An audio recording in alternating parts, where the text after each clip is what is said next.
Oi, pessoal, sejam muito bem-vindos a mais um episódio aqui do Menção Podcast. Eu sou a Carol Paiva. E olha, se você gosta de cuidar de pessoas, você já ouviu falar sobre a profissão de cuidador de idosos? Se não, fica aqui que você vai gostar desse podcast, que eu tô com a Camila Andrade. Tudo bem, Camila? Tudo bem, Carol? Muito obrigada pelo convite. Prazer estar aqui. Prazer. A Camila que é enfermeira, né? E tem um programa voltado para isso, né? Para cuidador de idosos. Explica um pouquinho, Camila. Exatamente, Carol. Eu sou fundadora do Saúde em Casa, né? Que é a minha empresa de cursos voltado para a saúde. E o nosso carro-chefe é a questão do curso de cuidadores, né? A gente aprimora profissionais que já têm alguma formação na saúde, como técnico e auxiliares, e também forma esses cuidadores, né?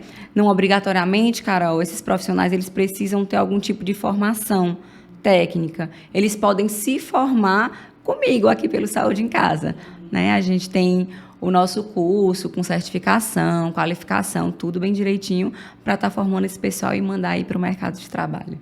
Ótimo. E já falando aqui, fazendo a propaganda, né, do curso da Camila, do e-book, né? Isso. Fala um pouquinho do curso, que o link vai estar na descrição, gente. Fala um pouquinho do curso antes. Carol, o curso, né, chama Cuidador, a profissão do futuro, porque de fato né, Carol? Espero que o pessoal de casa, depois daqui, vá realmente buscar um pouquinho de conhecer, né? Conhecer assim. A nossa população ela tem envelhecido cada vez mais e, por isso, a nossa demanda. Então, é um ponto bem estratégico do Saúde em Casa. Criar esses profissionais, né, formar, qualificar esses profissionais, realmente, visto que a população está envelhecendo, né, e principalmente aí depois. Então, se o profissional ele já tiver uma formação, como, por exemplo, na enfermagem, cuidador pode ser uma especialização dele, por exemplo. Eu, né, Camila, sou enfermeira, especialista em cuidados com idoso, na parte de gerontologia, por exemplo. Técnico, pode ser técnico de enfermagem e cuidador de idosos, né, como uma especialização. E aí, essa profissão ela tem crescido muito, realmente a procura é muito grande. E o meu interesse realmente em criar, Carol, o curso, formar essas pessoas é pela necessidade, pela carência no mercado de trabalho, de pessoas qualificadas. Então, as famílias que me procuram, futuramente teremos aí um banco de recrutamentos de cuidadores, viu, gente? Como assim um banco de recrutamento? Virar agência, Carol. Eu tenho muito vontade. Uma empresa que fornece cuidadores. Exatamente.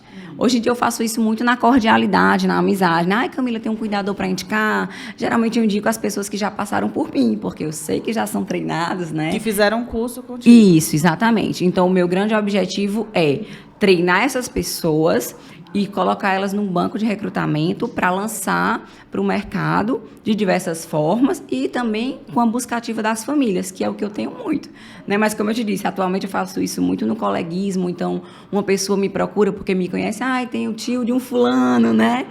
Tu tem alguém para indicar? E eu sempre tenho, eu tenho muito, meu banco de dados ele é muito extenso, né? Mas esse cuidador, ele está qualificado? Ele está atualizado? Então, assim, eu sempre tento pontuar muito essas coisas, que às vezes é uma pessoa que foi cuidadora há 5 anos atrás. E a saúde, a medicina, a tecnologia mudou muito de 5 anos para cá. Então, essa pessoa ela precisa saber muitas coisas e o Saúde em Casa ele oferece essa atualização, sim. Ótimo. Então, gente, resumindo aqui, vão lá na descrição, tem o curso da Camila lá, tá? Se você quiser comprar para se atualizar, né? Ou então para conhecer mais sobre essa profissão que tanto está crescendo, clica aqui na descrição. Então, Camila, vamos voltando aqui pro começo. Cuidador de idosos. Tem muita gente que não tem curso, né? É preciso ter curso? É preciso ser técnico auxiliar de enfermagem ou enfermeiro? Como é que funciona? Não obrigatoriamente. O cuidador, Carol, ele simplesmente pode ser alguém que foi delegado pela família, em comum acordo, por exemplo, para cuidar daquele ente querido que está ali necessitando de cuidados. E, obviamente, essa pessoa, por não ter uma faculdade ou um curso técnico, ela deve ter algumas carências no sentido de cuidados práticos, né? Vamos supor, cuidar de uma ferida específica, né? A questão de como administrar uma medicação tal, de maneira mais específica, sem que o paciente corra um risco de broncoaspirar, que é engasgar, né? Então, assim, esse familiar, se ele tiver uma pessoa, por exemplo, mesmo que ele não vá ser cuidador profissional, ele pode muito bem também fazer o curso. Eu tenho meu pai está acamado depois de alguma comorbidade que aconteceu, por exemplo. E aí essa pessoa pode treinar para poder ser a cuidadora do pai, né? Então, assim, as famílias, elas também buscam esse... E é importante que busque para poder, além de o cuidador mesmo como profissional, porque na ausência dele, tem a família que também tem esse conhecimento, Carol. Né? Então, assim, quanto mais gente souber a respeito de cuidado, de primeiros socorros, né, de como conduzir ali uma intercorrência, melhor. Então, é importante a pessoa se especializar para saber o que está fazendo, né? Com toda certeza, com toda certeza. Sim, e aí, em relação aos dados, né, do Brasil e do mundo, a população está envelhecendo, né? Sim. Fala um pouquinho, tem mais idosos. Vai ter uma demanda, e tá tendo já, né, Camila? Tá. Muito grande de cuidadores, viu, gente? Ó, profissão do futuro. Exatamente. Né? Como é que tá acontecendo essa dinâmica? Carol, as pessoas não estão tendo mais filho, praticamente. A nossa pirâmide etária, né, brasileira, realmente a nossa base, ela está sendo constituída cada vez mais de pessoas idosas. Pela entrada da mulher no mercado de trabalho, pela questão dos métodos contraceptivos também, né? Então, antigamente as mulheres tinham 6, 7 filhos, hoje em dia 1, 2, né? Até pela questão econômica que a gente vive, né? A gente sabe disso, que também, infelizmente, né, é uma realidade a questão da diversidade financeira, né? Dentro do Brasil. Então, realmente, isso é um fator que pesa nas famílias a respeito quando vai se pensar em ter filhos. E as mulheres estão cada vez mais se colocando, olha nós aqui, né, Carol, no mercado de trabalho, empreendendo. Isso nos demanda tempo, nos demanda, né, responsabilidade, e a gente sabe o quanto isso realmente, às vezes a mulher quer estar realizada profissionalmente para depois ser mãe. E se ela não quiser ser mãe, tá tudo bem também. E né? Isso tá fazendo com que a população envelheça mais e não nasça. Exatamente. Então, assim, a natalidade está despencando, né? Queda de natalidade, né? E o aumento da taxa de população idosa. Então, em 2050, mais ou menos, a população do Brasil já vai ter envelhecido em torno de 12% a 15%. Então, quando eu falo que o cuidador é a profissão do futuro, é porque daqui a 10 anos as pessoas vão ter muito mais profissionais como cuidadores, né, do que já se tem hoje em dia. E depois da pandemia isso cresceu muito, porque muitos idosos, né, foram acometidos pela e acabaram agravando, né? Acabaram idoso que caminhava, por exemplo, tinha uma certa autonomia, teve um certo déficit na saúde, precisou de alguma dependência, né? Então precisou ficar de ser cuidado, no caso por um cuidador. Então isso cresceu muito. E sempre estudando, sempre atualizando, né? Eu sempre faço muito isso com o Saúde em Casa. Sempre vou buscar fontes, né? Assim, estudo, artigos científicos, dessa questão de entender a visão dos cuidadores, de entender a visão das famílias, né? Também. Então, é uma profissão muito rentável, certo? Eu preciso falar disso aqui porque todo mundo quer saber, né? É uma profissão muito rentável financeiramente, porque você tem flexibilidade junto com a família de montar os seus horários, você pode escolher o seu paciente. É diferente. Porque geralmente, desculpa interromper, né? Mas geralmente tem um idoso, tem ali umas 3 pessoas se revezando. Não é só um cuidador que ele tem, né? Exatamente. Tem o que dorme à noite com ele, quer dizer, não dorme, viu, gente? Olha, o cuidador não dorme, mas né, tem direito a repouso, tá? Vou dizer que tem direito a repouso. No curso, Carol, eu falo muito isso, né? Porque às vezes as famílias, elas confundem no sentido de que o cuidador tá ali, ele tem que ficar o tempo todo no seu horário de plantão, claro, mas ele tem direito a ir ao banheiro, ele tem direito a um lanche, né? A gente sabe disso. É igual um ambiente de trabalho qualquer. Isso é muito do bom senso, né? Eu costumo falar muito que, às vezes, quando eu vou instruir os cuidadores, eu falo muito que, olha, converse com a família e também oriente as famílias. Converse, né? O que é que você vai oferecer? Você vai oferecer almoço? Porque tem família, por exemplo, que não oferece o almoço. Então, o cuidador já sabe que leva o almoço dele para lá. E que tem ali meia hora, né? Um tempo acordado com a família para poder estar descansando um pouco. Porque nós não somos máquinas. A gente precisa estar bem de saúde para multiplicar o cuidado. Então, Eu não ia querer uma pessoa extremamente cansada, com fome, fadigada, para cuidar do meu pai, porque simplesmente ela não tem tempo ali de ir ao banheiro. E essa questão, Carol, geralmente as famílias, elas costumam contratar pelo menos 2 cuidadores, um para passar o dia e o outro para a pernoite, né? E eles têm direito, sim, a 1 horinha de descanso, até porque vai depender muito da demanda do paciente. Às vezes o paciente ele dorme a noite toda, mas tem uma medicação às 4 horas da manhã, então o cuidador ele pode até estar ali em repouso, né, e tudo, mas 4 horas ele tem que administrar a medicação. Tá? Então, o bom do cuidador é porque você tem ali uma assistência quase que 24 horas, né, dependendo se você tiver 1 ou 2 cuidadores, ou até mais, como você falou. O paciente é o tempo todo assistido. Ótimo. E o cuidador, ele pode trabalhar em residência, hospitais, casas de repouso. Exatamente. Né? O cuidador, ele... E também só acompanhar. Tem cuidador que ele faz acompanhamentos, né? Então, tem muito... Assim, Carol, hoje em dia eu tenho muito idosos, né, que moram apenas com cuidadores. Os filhos formaram seus núcleos familiares e vão fazer visita, administram financeiramente, né, mas é o cuidador quem organiza ali, marca consulta, acompanha para um médico, leva para um lazer. Mora com ele. Mora com praticamente, ele. Né? Exatamente. E aí chama acompanhador. Aí é o acompanhante, é o cuidador acompanhante. Né? Aí quer dar uma voltinha no shopping, porque às vezes tem idoso que faz tudo isso. Vai, ele acompanha, entendeu? Aniversário do meu neto, ele está ali acompanhando, você está entendendo? E aí é o cuidador acompanhante, que realmente fica ali junto, direto com esse paciente. Uhum. E no teu curso, a sequência assim, do que é ensinado, né? Tem a questão da ética, de como... Fala um pouquinho de como o cuidador tem que se comportar, ou na casa, ou no hospital, ou na casa de apoio, né? Como ele tem que se comportar. Tanto o que vai falar, como se vestir, como se portar, né? Que é muito importante, né? Isso. Eu costumo dizer que a ementa do Saúde em Casa é bem completa, né? Realmente eu abordo coisas de leis, né, de normatizações, como a questão prática mesmo. E a ética, ela é um conteúdo que é base de quase todas as disciplinas. Se você pegar qualquer curso de graduação, você vai ver que tem ética. Ética e psicologia aplicada ao curso. Por quê?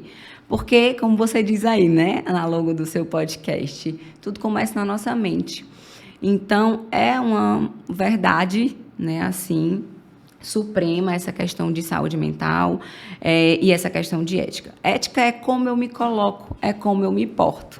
Na verdade, eu digo muito que ética é aquilo que eu faço quando não tem ninguém me vendo, né? Então, a gente sabe que às vezes as pessoas criam um vínculo com a família e aí mudam a postura. Chegam atrasados, começam a chegar atrasados porque já adquiriram um grau de intimidade, a vestimenta não é vestimenta adequada. E qual seria a vestimenta adequada? Calça, camisa normal, Carol. Fica a critério do cuidador e da família o uso ou não de jaleco e sapato fechado, né? Então, assim, realmente é uma casa? Mas é o seu ambiente de trabalho.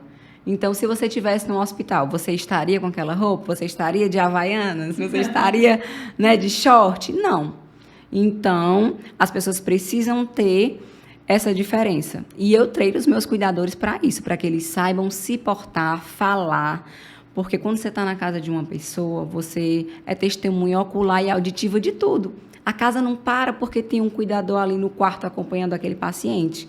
As demandas continuam. O cachorro late, a criança chora, o rapaz chega para entregar água. Você está entendendo? Os casais discutem. Então, a pessoa tem que ter uma ética de não reverberar aquelas coisas daquele domicílio em outros locais, né? Não dar opinião, pitaco, fofoquinha, né? Entre alguns possíveis outros funcionários da casa. Então, assim, tem que ter postura. E eu converso muito isso com eles, justamente porque às vezes tem pessoas profissionais muito jovens, Carol, 19, 20 anos, e às vezes as pessoas ainda não adquiriram essa maturidade, né? Essa consciência realmente, porque às vezes é até o primeiro emprego. E aí, por falta de experiência mesmo, de uma orientação mais qualificada, realmente as pessoas acabam se perdendo um pouquinho. Aí, o que eu nem julgo, né? Porque a gente sabe que o começo, ele realmente, a gente vai descobrindo. Mas no nosso curso, a gente orienta para isso, tá? porque é uma queixa que as famílias, às vezes, têm muito em relação aos cuidadores. Não só a vestimenta, mas como se portar. Isso. Não sair entregando o que acontece na família, né? Exato. Ai, fulano brigou com fulano lá dentro, eu fiquei vendo. Comendo no quarto do paciente, levou um lanche, ficou comendo, né? Então, assim, comer na copa, na cozinha, você fala. Como eu falei, existe um acordo. Porque o paciente está ali, às vezes é um paciente de alta complexidade, Carol. É um paciente que precisa de oxigênio, né? Que tem uma lesão, que é uma ferida na pele. Restos de comida, a gente sabe que chama, né? Bichinhos. Então, eu posso ali estar trazendo um prejuízo para o paciente por conta disso. Eu vi até um exemplo na internet de uma moça falando, né? Que uma cuidadora, ela esperou o idoso dormir e ela foi fazer as unhas. Ótimo. Não pode, né, Camila? De jeito nenhum. Não levem acetona, algodão. Não. Isso aí você faz, gente, realmente no seu horário de descanso, tá? Na sua casa ou no salão, porque ganham bem cuidadores, então dá para ir pro salão, tá, meninas e meninos? Né? Porque a gente também tem cuidador homem. Sim, era isso que eu ia te perguntar. Isso. Não é só mulher, né? Não. O pessoal foca muito no cuidado, geralmente na enfermagem você já pensa que é mulher, né? Já, realmente porque é predominantemente feminina desde antigamente, né? Mas não é, gente. O mercado tem crescido para ambos os gêneros, certo? E a gente, pelo contrário, precisa de muito cuidador homem, porque a gente tem muito paciente idoso homem. E homem, querendo ou não, tem aquela força mais braçal, no sentido, às vezes, é um cuidador, um paciente que ele é um pouco mais pesado. Então, ou homem, tem idoso homem que requer um cuidado e que ele não se sente à vontade sendo cuidado por uma mulher, por exemplo, né? Até na questão da higiene, do banho, por exemplo. Então, ele quer um cuidado homem. Então, eu preciso muito, né, de você, que é homem, que é cuidador, que se identifica com cuidar, vem treinar comigo, que tem mercado para você. Então, eu preciso muito também, né, de cuidadores homens, Carol. Essa demanda, ela existe sim, tanto para homem como, né, para mulher. Inclusive, Camila, eu estava até antes, né, gente, do podcast começar, eu estava falando para ela que a gente tem um paciente, né, foi nosso paciente, ele foi morar na Irlanda, eu vou até mandar esse podcast para ele ver, que eu falei dele, Luiz. De casa internacional. Sim, com certeza. Luiz, um abraço. Ele está na Irlanda e ele está trabalhando como cuidador lá.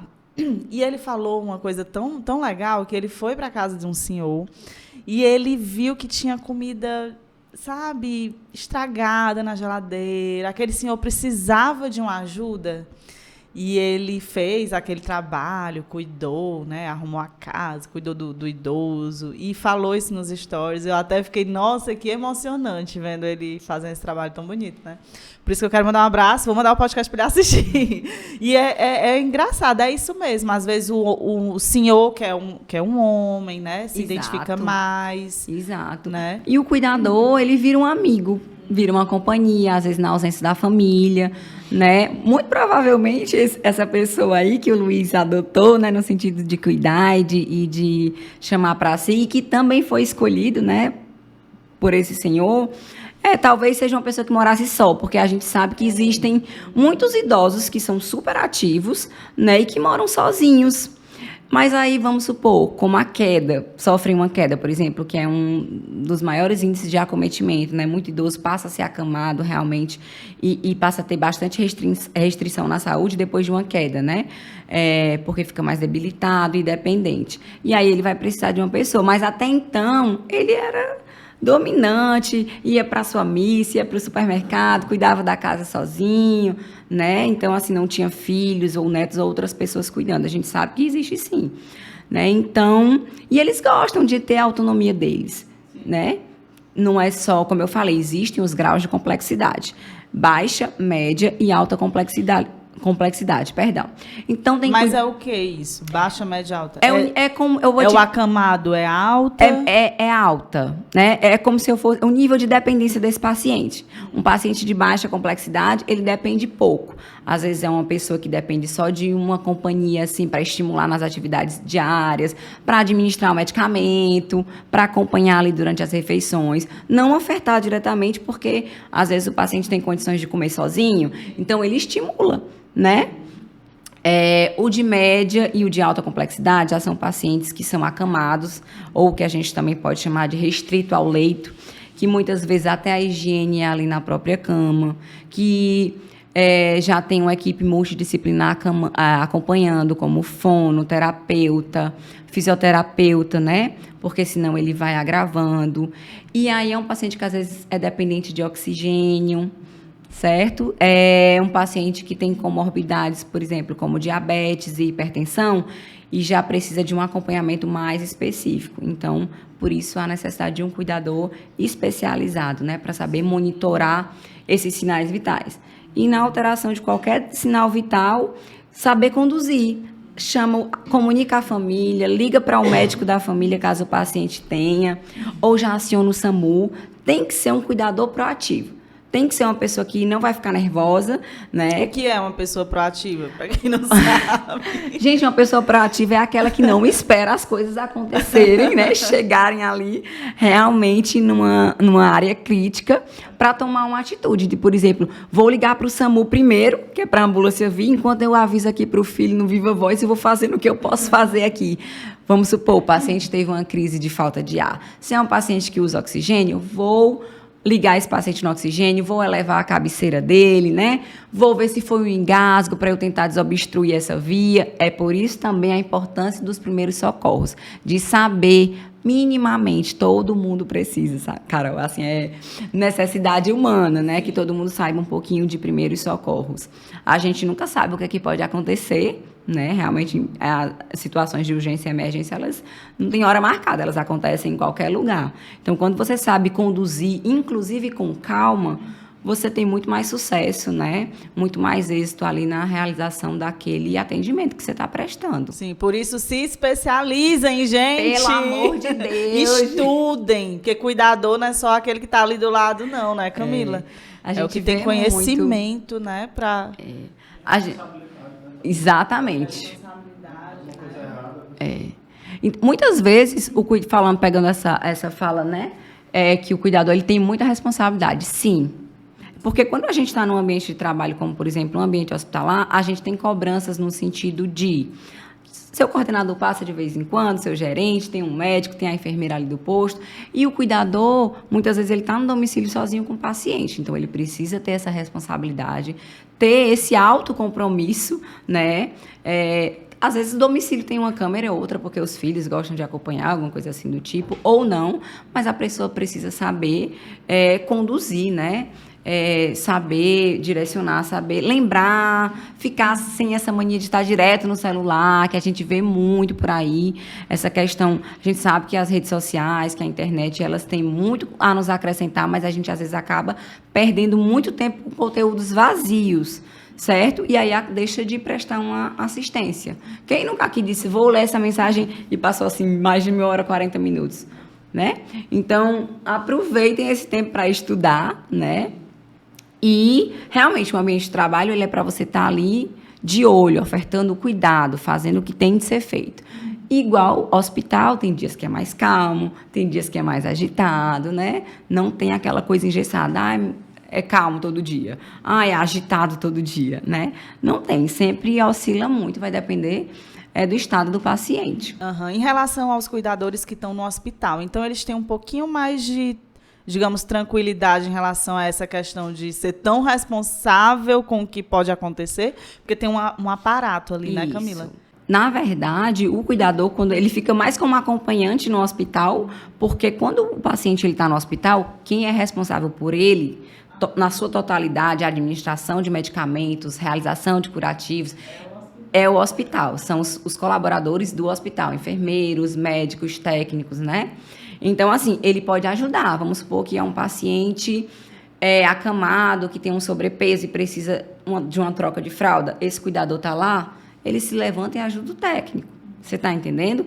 Aí esse cuidador também pode orientar a equipe, pelo fato de muitas vezes, vamos supor, já conhecer o paciente, ele prefere ficar dessa posição, ele prefere ficar do lado direito do que do lado esquerdo quando vai lateralizar, né? Lateralizar é o quê? É mudar a Virar. posição do paciente. Isso, né? Ficar em cima do ladinho direito ou em cima do lado esquerdo. Essa mudança de decúbito, né? Essa mudança de posição, ela é fundamental para evitar as lesões, as escaras, né? São aquelas feridinhas. Exatamente, devido à compressão, né? O peso do paciente, do nosso corpo, a gravidade, né? Em cima ali da superfície do colchão.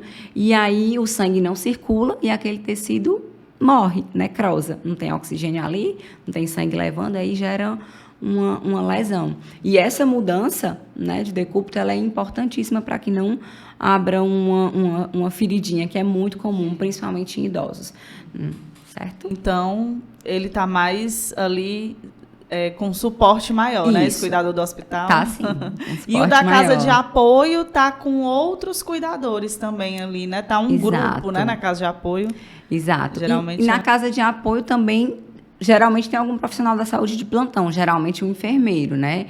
Que aí já tem um poder um pouquinho maior na questão de conduzir alguma intercorrência um pouquinho mais grave, né? Caso eles tenham alguma dúvida, podem ir falar com o enfermeiro, até para mudar a conduta do cuidado ali na questão dos cuidados de enfermagem para aquele paciente, porque o paciente ele não tem sempre o mesmo cuidado, né? Vai oscilando, o paciente ele tem melhora, então às vezes eu posso diminuir determinadas demandas da enfermagem com aquele paciente, visto que ele está melhorando, entendeu? Então, assim, eu sou cuidadora da Carol. E se a Carol pode ter alta? Pode. A Carol pode se recuperar, pode ficar bem, né? E aí não vai precisar mais de mim como cuidadora. E futuramente pode vir a precisar? Pode sim, tá entendendo? Então, os pacientes também não ficam eternamente, né? Alguns, claro, mas eles podem ter alta. Sim, ótimo. Em relação a necessidade de autonomia, de independência de alguns idosos, porque tem cuidador que quer dar o alimento, mudando aqui um pouquinho de assunto, né, gente? que quer dar o alimento na boca do idoso, mas ele sabe pegar, né?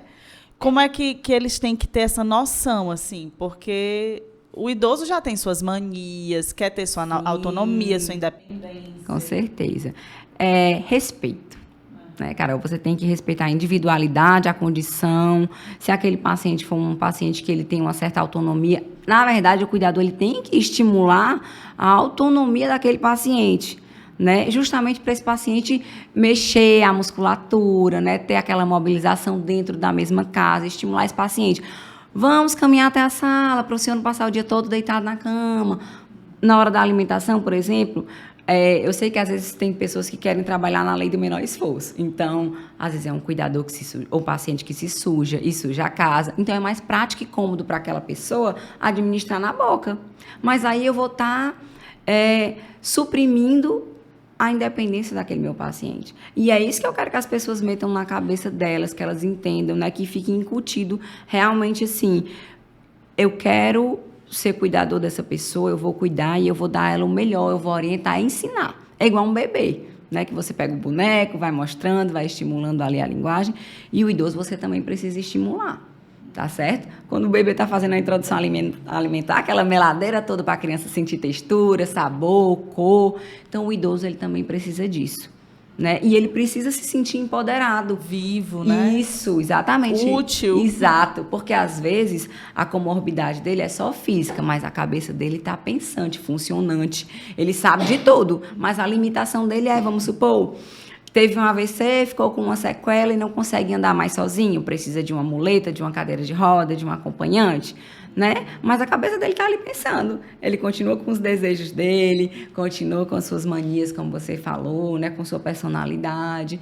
Entende? Isso precisa ser respeitado. Mas, no caso, nesse exemplo, ele não consegue se alimentar só? Não. Quando o paciente ele não consegue se alimentar sozinho, muitas vezes o cuidador ele faz esse papel e, dependendo de, como eu falei lá no começo, da complexidade do paciente, ele se alimenta por outras vias. Pode estar se alimentando por sonda ou por GTT, né, que é um procedimento cirúrgico, que é a gastrostomia, né? É uma cirurgia que faz onde o alimento vai direto para o estômago do paciente. E o cuidador precisa administrar, fazer a higiene, né? Porque é um ósseo, né? Vai ter ali um aparelhinho, tudo bem bonitinho, para poder introduzir medicação. Exatamente. Ele tem que ter cuidado para não infeccionar, higienizar, não obstruir com a quantidade de medicamentos ou alimentos que vai passando por ali. Ótimo. E aí, produção, já deu quantos minutos? Dicas para quem está iniciando na profissão. Gente, dicas. Primeiro, você conversa comigo no Saúde em Casa, que aí eu te oriento, vou te instruir, vou te certificar, te qualificar, te recrutar para poder você ir para o mercado de trabalho, tá certo? Gente, mas as dicas realmente são... Primeiro, você precisa gostar de cuidar, ter paciência, né? Uma coisa muito importante. Gostar de pessoas, né? Gostar de pessoas, né? Você ter... Porque eu acredito que o cuidador ele pode ser uma pessoa empreendedora, né? Eu fiz um curso uma vez com uma cuidadora que ela estava fazendo o curso de estética. Então, além de ser cuidadora, ela oferecia drenagem linfática, massagem relaxante, ou seja, exato, eu disse, menina, tu é uma mina de ouro. Ela estava acrescentando... Exato. Serviços dentro do serviço de cuidadora. Exatamente. Empreendedora. Exatamente. Eu fiquei apaixonada. Inclusive, um beijo, Maria. Vou mandar esse link para ela também. Ai, massagem nos pés. Exatamente. Maria. Drenagem linfática, massagem facial. Olha só. Sabe? Então, assim, Mas ela cobrava mais. Ela cobrava esse serviço, né? Ela é cuidadora fixa da casa, tem o salário dela, e 2 vezes na semana, ou era 3, fazia a drenagem linfática, e isso era por fora. Ou seja, ela já tinha ali naquele domicílio várias condições. Ela conseguiu desenvolver dentro com o que ela tinha as condições para poder fazer um curso, para poder melhorar ainda mais, dar um plus no serviço dela, né? Quantos cuidadores você vê por aí que tem a formação em estética que você pode... Tá? Então, realmente, quando ela me contou essa história, eu disse, é isso, a pegada é essa mulher é empreendedora. Né? Então, o cuidador ele precisa ser de confiança, ser proativo, no sentido de ter iniciativa. Aconteceu uma coisa com o paciente, comunica, tem dúvida, pergunta. Não é feio perguntar de jeito nenhum, é melhor do que você fazer uma coisa errada. Né? Às vezes quer agradar o paciente, mas ele queria um chocolatinho, né? E eu dei. Mas aí ele é diabético, intolerante à lactose. E aí você causa um prejuízo grande para ele. A boa vontade teve, mas a gente tem que ver toda essa questão também do paciente. Né? Realmente... Ter bom senso, né? Exatamente. Resumindo. Ter bom senso, ética, né? Eu acho que você nasce com ela e vai adquirindo, desenvolvendo ali, né? De acordo com as necessidades que o ambiente exija de você. Procurar se qualificar, ter bom relacionamento interpessoal. Eu digo que a tríade do cuidado, né, do paciente é saúde, cuidador e paciente. É a minha pirâmide. Saúde... Cuidador, família e paciente. Paciente. É a pirâmide do cuidado domiciliar. Então, essas 3 têm que estar unidas. Né? A família tem que confiar no cuidador, o paciente tem que gostar ou confiar no cuidador, né? O cuidador tem que se sentir confortável naquele domicílio e se sentir seguro para prestar os cuidados com aquele paciente. Então, ela tem que estar o tempo todo, né, ali funcionante. E eu acredito muito que quando há essa harmonia, é só sucesso. Isso aí é notável, né? De melhora de paciente, de alta de paciente, satisfação da família e do cuidador também, claro. Maravilha! Camila, aí só para encerrar, eu quero que tu fale novamente do teu curso, que vai ficar o link na descrição, tá, gente? Se você quer aprender um pouco mais sobre essa profissão, porque tu já deu o título do bannerzinho, que é Cuidador, a profissão do futuro. Exato. Eu já vou anotar aqui. Anote. Sim, aí eu quero que tu fale um pouquinho sobre o curso novamente, tá? E para finalizar, não sei, deixa aí alguma mensagem em relação a essa profissão tão importante, né? Que está crescendo cada vez mais. Tá? E o teu Instagram, fala tudo logo. O Instagram, gente, é _saúde em casa, certo? Eu sou a Camila Andrade, sou a fundadora do Saúde em Casa. E o nosso curso, ele chama Cuidador, a profissão do futuro, tá? Vai ficar o link aqui para vocês do nosso e-book. O nosso e-book é o nosso livro digital, ele é bem minimizado, tá? Ele não é como o curso presencial completo, gente, mas é muito importante porque você já lê, já tem um embasamento, já vai ver se gosta ou não, se identifica ou não com a área, tá? Então vai ficar aqui o link para vocês. Quem já é profissional, que já trabalha com isso, adquira o curso para você se atualizar, né? Tem um e-book para você ficar antenado com o que está acontecendo, como que está o mercado de trabalho, para você ter ideias do que mais oferecer para aquele paciente, qual vai ser o teu diferencial ali, né? Que tipo de profissional você quer ser. E você também vai conhecer direitos e deveres do cuidador, em que categoria profissional o cuidador se encaixa, né? Eu falo muito a questão assim do Programa Nacional de Saúde do Idoso. Tem também no final um conteúdo bônus extra, que é sobre cuidados paliativos, né, que é também pacientes, né, em fim de vida, que muitas vezes ficam no domicílio e precisam de cuidadores. Então, eu tô dando para vocês. Foi feito, elaborado, pensado, planejado com todo carinho, né? Então, é isso, Carol. O curso, ele é maravilhoso, o e-book também. Então, o Saúde em Casa, ele realmente tá com essa proposta de mudar o perfil dos profissionais da saúde aí, né? Nesse momento, assim, focando bem nos cuidadores. Então, se as famílias também quiserem adquirir o e-book, né, familiar, para poder ter um pouquinho mais de conhecimento, até para saber que tipo de cuidador escolher, para poder analisar o perfil daquele cuidador que está no seu domicílio, para saber os parâmetros entre o certo e o errado, né, basicamente, e também entender os direitos desse colaborador que vai ficar ali no seu domicílio, né, os direitos e deveres. Tá certo? Para que não haja desvio de função, nem sobrecarga de trabalho e fique todo mundo feliz. E o grande beneficiado é o paciente com tudo isso. Perfeito. Camila, eu quero te agradecer muito, tá? Você ter também. vindo, deu um show, amei. Aprendi muito, gente, também. Tô até pensando. Vale a pena. Vale a pena financeiramente, Vale. né, Camila? Massa. Vale, eu sempre falo isso. Sim, só reforçando o teu Instagram, é arroba... underline saúde em casa. Mas não tem dois S. Não tem dois S. Saúde em casa. M casa. Certo, Isso. ótimo. Gente, pois muito obrigada por terem ficado aqui até o final. Não se esqueçam de se inscrever, deixar teu like, comentar aqui embaixo. Vai lá no Instagram da Camila, tira tuas dúvidas. Clica aqui no link do e-book, tá? Você vai gostar. Pensa aí, se você não é cuidador, oportunidade de trabalho, sim. né? E é isso. Até o próximo episódio. Um grande abraço.